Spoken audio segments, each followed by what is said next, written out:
आज खूप दिवसांनी मी माझं स्टॉल लावला आहे, कारण ज्या जागी मी स्टॉल लावत होती तिकडे म्युन्सिपाल्टीवाल्यांनी खोदकाम करून ठेवलं आहे पाईप लावण्यासाठी. त्यामुळे मी एवढे दिवस वाट बघत होती की कधी त्यांचं काम संपते, पण काही त्यांचं काम संपलं नाही. नाईलाजाने मी दुसरी जागा बघितली आहे, घराच्या जवळच आहे, तिथे मी स्टॉल लावला. आणि एवढे दिवस मी स्टॉल झाकून ठेवल्यामुळे धूळ माती भरपूर झाली होती, म्हणून साफसफाई वगैरे केली. मी स्वच्छ पुसून घेतलं पाण्याने आणि देवपूजा वगैरे केली. स्टॉल लावून व्यवस्थित झाडूपुडी मारून घेतला, अगरबत्ती वगैरे केली. कळत नाही बाबा हे लोक का असं करतात, सगळीकडे खोदकाम करून ठेवलं आहे. पण मी कशी तरी जागा शोधली. आज खूप दिवसांनी लावल्यामुळे माहीत नाही आज कस्टमर येतील की नाही.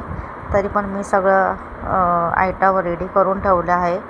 पीठ वगैरे असं हे करून ठेवलं आहे, मिसळून ठेवलं आहे. कढई वगैरे ठेवून गॅस पेटवून ठेवला आहे. बघू आता कस्टमर येत आहेत की नाही, वाट बघते जरा. कारण 4 वाजल्यापासून मी लावलं आहे स्टॉल. बघू आता आता 6:30-7 वाजले आहेत. आता येतील की नाही कस्टमर माहीत नाही. सगळं रेडी करून ठेवलं आहे. ब्रेड क्रम आहे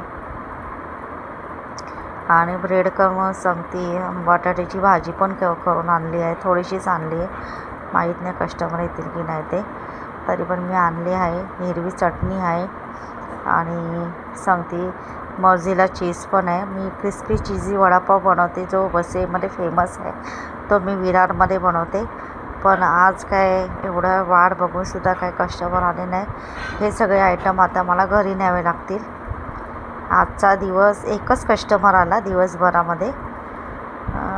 जाऊ दे, बोणी तर झाली 40 रुपयाची. आता मी जाते घरी. बाय.